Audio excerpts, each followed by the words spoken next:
because people say this about Donald Trump too, right? They say that Donald Trump is ignorant. Some people typically say about bigots that they're ignorant, sort of, kind of. Have you heard people say that? That person's just ignorant. Interesting, because I don't think Donald Trump is ignorant. I don't know that you could amass the millions that he's amassed being ignorant. And so when I've encountered these bigots, that's the place where I came from. I started with this idea that they are ignorant. And so being an educator, I had the cure for that. Because what do you give ignorance?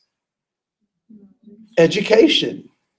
And so when I would encounter these bigots, I would say, I'm sorry, bigot, you're wrong. Here's some statistics. Here's some data. Here's some supporting reading that you can do, bigot. And the more information that I gave the bigot, how do you think the bigot responded? Did they say, thank you for that information, I'm going to change my ways now? No, that's not what they said, right? So as a matter of fact, the more I gave them, the more they dug in. And the more that I gave them, the more they dug in. Until finally they told me what was the root of the problem. They would say, Andre, I don't care what you say. This is how I feel. Oh, bigotry is an emotion.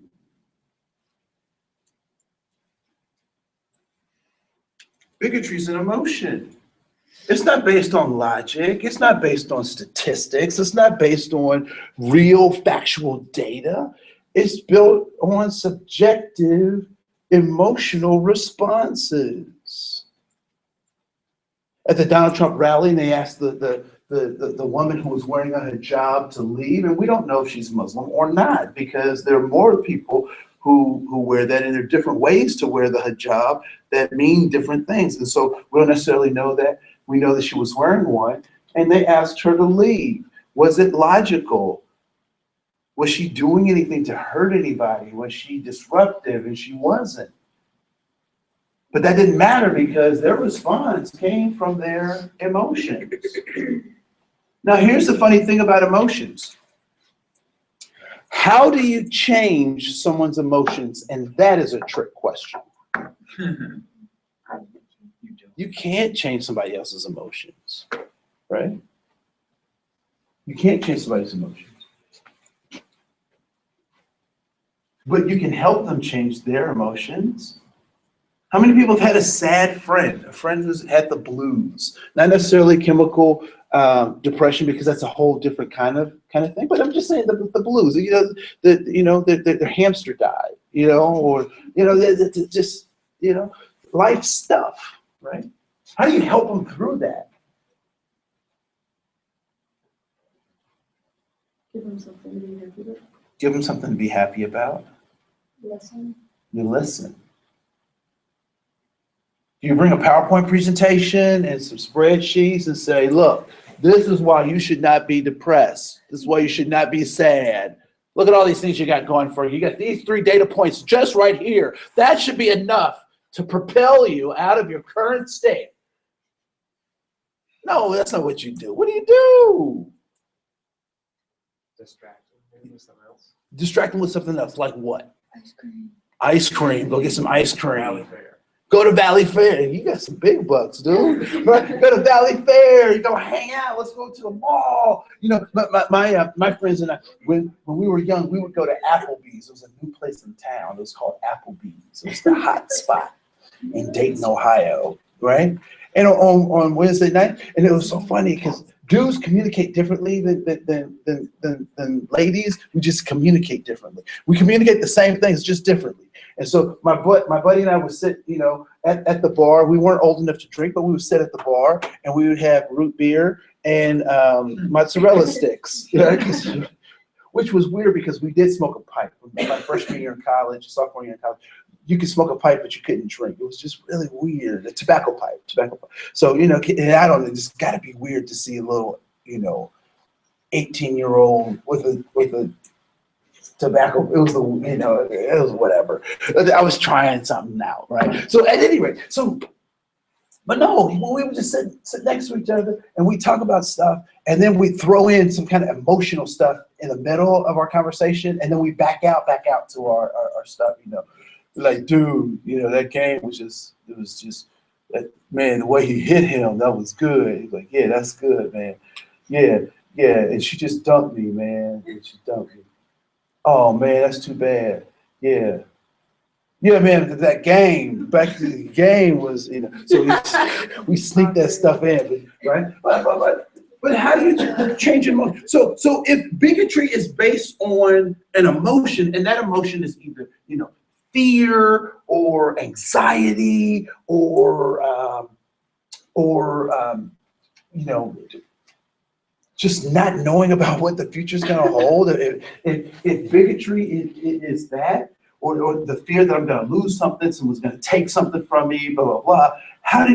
What is the strongest emotion that washes over all of those? Love. Now, I have a whole thing that I do on love, and yes, I'm telling you to love a bigoted person. Because do bigoted people get better if good people walk away from them? They don't. They actually get more sick. And so when I start to talk about love, and I won't do it today, but I usually talk about this idea of eros, philos, and agape, right? And the way that applies to this idea of bigotry is that, the quick thing, eros is where we get eroticism, self-pleasing love, right? That doesn't work. Philos is brotherly love, contractual love. I love you because you can do something for me, but if you stop doing that, or you feel like I stopped doing it for you, then we break up, right? And then agape is because the person exists. There's no reason, there's no rationale, right? Because if you have a reason, then what?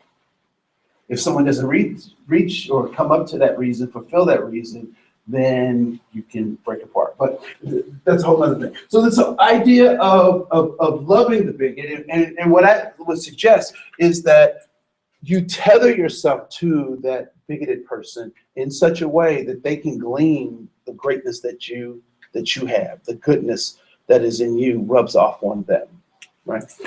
Secondly, prejudice is a set of thoughts.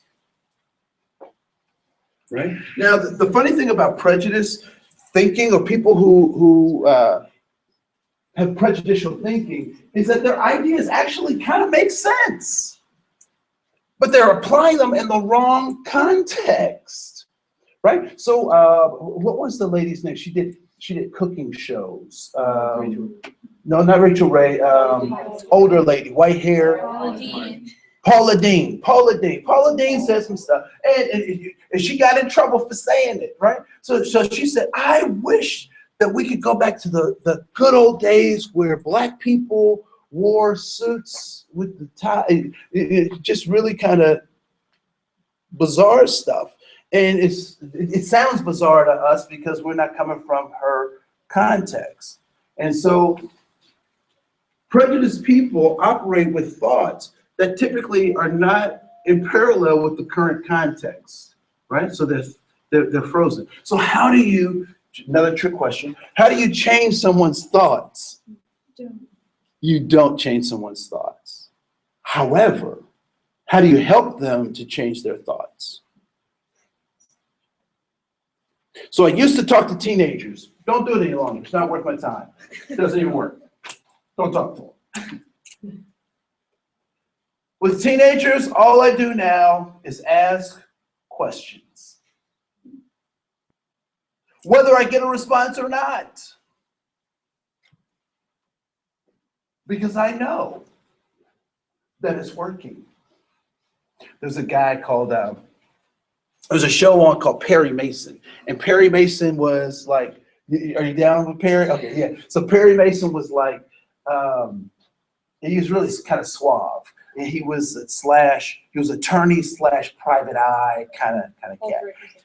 What's that? Paul Drake was the private eye. He was. That's right. He had those kind of characteristics of. She had to correct me on He was just the attorney. Right. So Perry Mason will walk into the courtroom, and the music will play. Dun, dun, dun, dun. And he walks in, and everybody's like, "Ooh, Perry's here!" Like, "Ooh, it's about to be on!" So everybody's all excited because Perry just walked into the room, and so he comes in and he nods to the judge, and the judge nods back, and he nods to the other attorney, and the other attorney nods back, and he says, "Judge, may I approach the witness?" And the judge is like, "Surely, you're Perry, just come on." And so he comes over and he goes to the witness and he says, now Perry's done his homework. His private eye has been all over the case. They've got all this stuff, and Perry found something that the witness didn't share, but they both know. So Perry walks up to the witness and he's like, "How are you?" And the witness, "Well, you're Perry." He's like, "Yes, I am Perry." And so he's standing there doing this thing, and then Perry says, "I just want to ask you, on the night in question, did you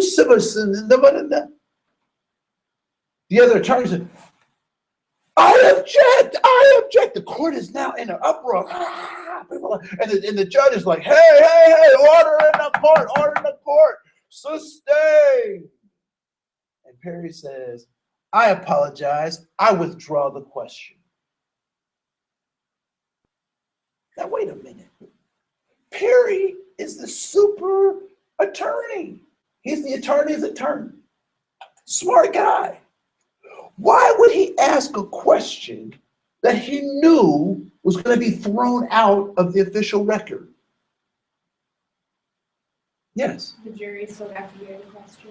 The jury still got to hear the question. And why is that important? They make the final decision. Because what was Perry trying to get them to do? To think. Right? So a prejudiced person would say, I'm walking down the street and there are these six guys who are coming down the street. What decision would I make? What decision would you make? It's 11 o'clock at night. It's a dark alley, bad part of town. These six guys are coming towards you. What decision do you make? You either turn around or you go down, you cross the street, right? But a prejudiced person says that was a good decision. So now they're at the Rosedale Mall. They're walking down an aisle. Six people come towards them. What decision do they make given what happened on the street? They go down another aisle. They turn around. They do something different. But the problem is when they go down that aisle or that new path at the mall, there are other people coming that way too. So what was logical or what made sense on the street doesn't make sense in the Rosedale Mall. Why? It's a different context. So prejudiced people take a good idea out of its original context and try to apply it, and becomes problematic. And so they get these thoughts, right? Here's some of the things that prejudiced people.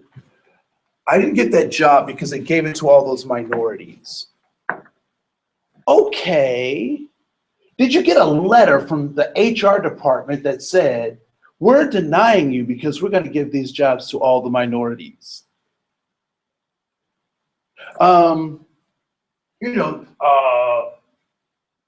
know that those immigrants, they get tax breaks that I don't get. Where'd you read that? Where'd you hear that? Right? I got passed over a promotion because they have a quota to fill. Really? So did they post what the quota was? And I couldn't get into that school because they gave all the financial aid to XYZ or all the scholarships to XYZ group. And so now I am being reversely discriminated against. What happens when you start asking people questions about how they know what they know?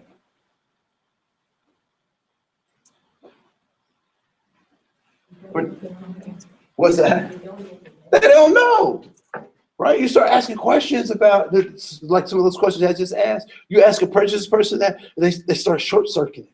I can't compute. And when they can't compute, they back into bigotry. Can't compute. I don't know. Why are you asking me those questions? Stop asking me those questions. Oh, I just feel that way because I'm a bigot, right? So those things are important. So we're going to watch a short film that I want you to see where you can see these types of behaviors. And I also want to say, as observers, it's easy for us to point out the stick in somebody else's eye and not necessarily see our own. So have compassion for these people in this video, because these are the same people that we bump into every day, all the time. More importantly, I want you to think about, how is it that these things play out, particularly as they're seeking for the three things that we're all looking for, which is safety, significance, and belonging, right? So what's the bigot seeking? Safety, significance, and belonging. What's the prejudice person seeking? Safety, significance, and belonging. We'll talk more about this equation later, but I wanted to spend time thinking about those two things. Is it wrong to seek for safety, significance, and belonging? Is that wrong to seek those things? No, it's not wrong. But what's problematic about the prejudiced person and the bigoted person and the person that discriminates?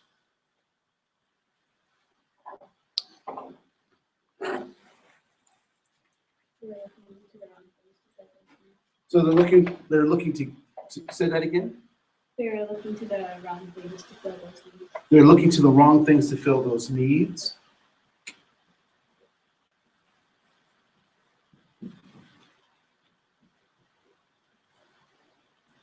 They all have poor methods of getting what they need, right? So we're going to watch this. This is called Shelbyville.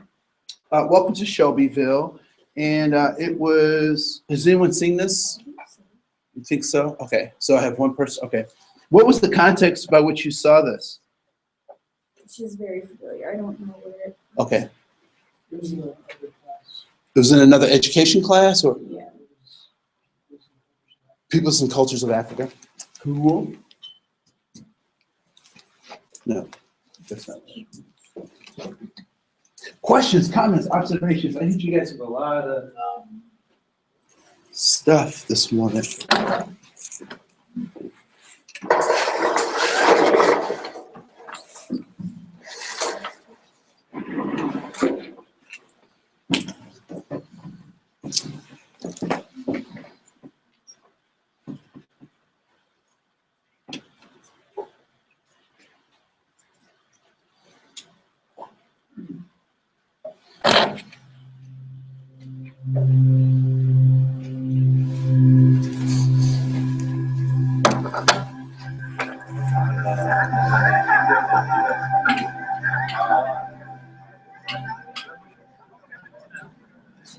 Good evening, class.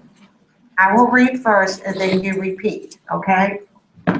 Today is November the 3rd, 2008. And you remember that